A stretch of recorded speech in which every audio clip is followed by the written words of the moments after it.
Hi, U.S. History 9 students. Welcome to Unit 9. We're going to talk about Reconstruction for this week's unit. So, Reconstruction, I included a quote from Dr. Martin Luther King, and the purpose behind that is even after Reconstruction, we'll talk about what Reconstruction is. We can see that it didn't really fix the problem of segregation in the United States. And so we look to 1960. We have Dr. Martin Luther King in his speech, famous speech, I Have a Dream, talking about Reconstruction. 100 years later, the Negro is still not free. 100 years later, the life of the Negro is still sadly crippled by the manacles of segregation and chains of discrimination. So, what he's saying is, even after Reconstruction 100 years ago, nothing has truly changed for the African American in the United States. So, let's figure out why that is. Some terms that you might want to be familiar with, I've listed them here. We're going to talk about these throughout the PowerPoint presentation. But what is Reconstruction? Reconstruction was the title given to the time period after the Civil War ended. So lasting 1865 to 1877, but it really lasts from the end of the Civil War all the way through until the Civil Rights Movement of the 60s. But the purpose was the government was trying to bring the country back together to unite the South while also helping freed slaves. Okay, so part of Lincoln's plan was after the Emancipation Proclamation, after freeing the slave, there had to be a purpose for bringing them back into the United States as citizens while also working to repair the damage done during the Civil War in the South.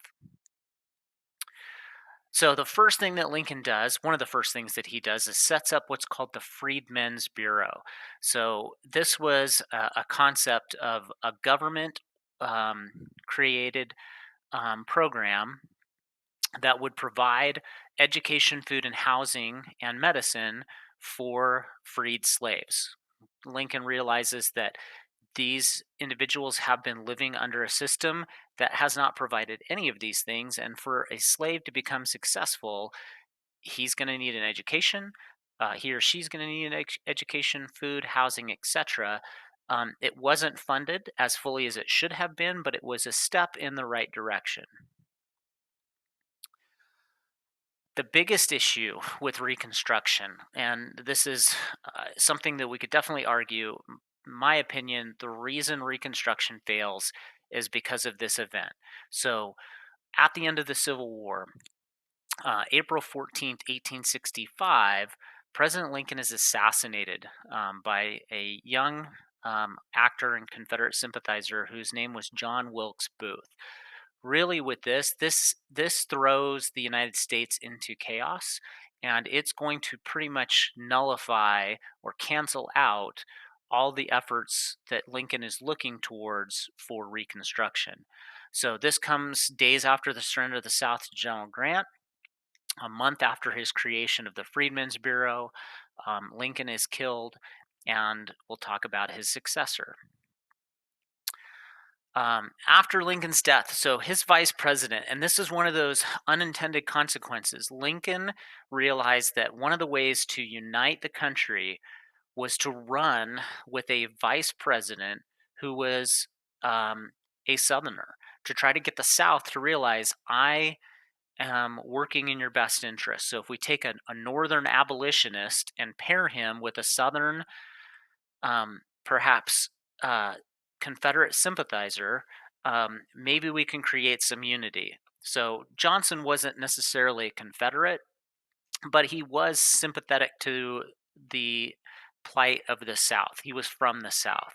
So Andrew Johnson will be sworn in as president after Lincoln. However, because Lincoln makes this choice of having a vice president who was a Southerner, it's going to create large problems for his efforts with Reconstruction. So, a little bit about Johnson. he was given Lincoln's directions for Reconstruction and he attempts to follow them, but he doesn't share Lincoln's beliefs or visions. He has really no stake in seeing the African American become equal in his eyes. He was a Southerner and did not believe in racial equality, had no concern for African Americans, and really didn't see um, the government as getting involved in repairing the damage done during the Civil War with the South. He basically looks the other way and allows the South to do whatever it wants, which is what the South is going to do. They're going to create black codes, and those are going to counter all the amendments that the Republican Congress is going to attempt to institute with the Constitution. Black codes were a series of laws that were created to prevent blacks in the South from attaining equality. They were directly created in opposition to the Freedmen's Bureau. They were put in place to prevent any action of giving freed blacks equal status in the South. And Johnson, um, again, doesn't really hold the South accountable. He allows them to create these codes. He doesn't really care. However, Republicans in Congress realize that this is wrong. And so, even though the president, Johnson, doesn't do anything to continue the efforts of Reconstruction, Congress steps in and creates a Civil Rights Act of 1866, which confirmed blacks as citizens and overturned the famous Supreme Court decision of Dred Scott, which stated that blacks were property. The Republican-led Congress will end up, in addition to the 13th Amendment, which was the Emancipation Proclamation, so that was established under Lincoln's presidency. The Republican Congress is going to go one step further with the 14th and 15th Amendment. So the 14th Amendment, which is very important, ensures that any person born in the United States was a citizen with full rights and due process. So no longer could you say, well, if they're a different color, they get different rights. If they are from Mexico or a different country, they have different rights. Every citizen born in the United States will have full rights. Now, the caveat to that, the exception, is women, and that will come much later, unfortunately. But this was a big movement in the right direction. And the 15th Amendment made it illegal to deny citizens the right to vote based on race, which is what the South was absolutely trying to do. So Johnson will go have a battle with these radical Republicans. So Johnson basically ignores Reconstruction. Congress decides to take control and do everything they can to limit Johnson's power as a president. So they create a Reconstruction Act, which divided the South into 5 military districts. Each one would be controlled by a military commander, and that military commander would oversee the reconstruction of the South and eventually allow them to be readmitted into the Union. Congress also passed the Tenure of Office Act, which required the president to get approval before he could remove a member of his cabinet. Now, this will end up being passed. However, it will be overturned later as unconstitutional. However, they're trying to limit Johnson's power as president, and Johnson has had enough. He fires his Secretary of War when Congress was not in session. When Congress returns, they attempt to impeach Johnson. So that's something that we're talking about currently in today's government climate, the impeachment of President Trump. And impeachment is an attempt to remove the president for reasons tied to whether or not he's following the Constitution. So Johnson was impeached. He was not removed from office because he was acquitted by one vote. So one vote saved him from being kicked out of office. However, he decides not to run for re-election. What was life like for slaves in the South? So we have the 14th and 15th Amendment. It should have provided them protection. However, the government is limited in its power, and the South realizes that, and so the South returns to business as normal. So many slaves fall under the system known as sharecropping, right here, sharecropping, in which they will share in the profit of the crop. It was like economic slavery in a sense. Farmers, um, former slaves, would receive land and supplies, and then they would share their crop with the landowner. It was, if you think about what life was like in the Middle Ages, it was like being a serf. It was a feudal system where you grew crops for the landowner and you shared the profit. Well, most African Americans are now going to be tied to the land for the rest of their lives, just like they were when they were slaves. In addition to sharecropping, we have the rise of the Ku Klux Klan, which was a secret organization whose desire was to prevent blacks from being able to vote or have equal rights. And one of the ways that they went about doing that was to find an African American who was attempting to vote or attempting to gain power. They would hang this individual and send a message to other blacks in the community that if you do this, we will kill you. Um, After President Johnson, President Ulysses S. Grant will enforce the 14th Amendment. The Ku Klux Klan will kind of disappear for a time, but then it will return again in 1920, and it will last throughout the South well into the 60s. After the 1876 election, we will have another president. So we've had Johnson as the 17th. Ulysses S. Grant will be the 18th. Rutherford B. Hayes will become the 19th American president. And he reaches a compromise to pull the troops out of the South and bring the South back into the Union.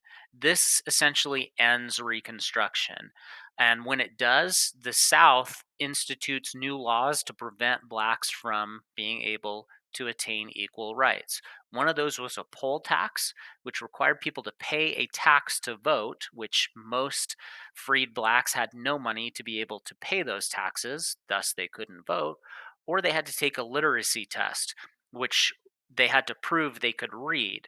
Well, with no education, few blacks had the ability to read, therefore they wouldn't have the right to vote. All of this led to a landmark Supreme Court ruling. So think of Homer Plessy as the original Rosa Parks. He rode on a railroad car that was for whites only. He refused to leave. He was arrested, and he decided to take his case to the Supreme Court, or he decided to sue the railroad company, and his case made its way to the Supreme Court. The court ruled, and was a famous ruling that lasts again all the way in till the late 1960s, that they could have segregation in the South as long as the facilities were equal. So this is where we have the idea of separate but equal, where as long as you provide the same thing for African Americans and whites don't have to be integrated. So you could have a separate school for blacks as long as it was equal. Well, it never truly was equal. The houses, the education system, the facilities were never really equal, but they were separate. And this will last for a really long time at the end of Reconstruction. So I have on the last slide here what you're going to do with all the information that you've looked at. You have the option of creating a 5-paragraph essay or a video essay in which you're going to argue, was Reconstruction a failure or was it a success? So if we look at some of the successful things, we have a 14th and 15th Amendment. The radical Republicans definitely attempted to provide equality for African Americans. There were some positives, but we could also look at the fact that segregation, rights for African Americans will not really be given until 1964, 65. So you're going to argue one way or the other. And it doesn't really matter which one you decide to do.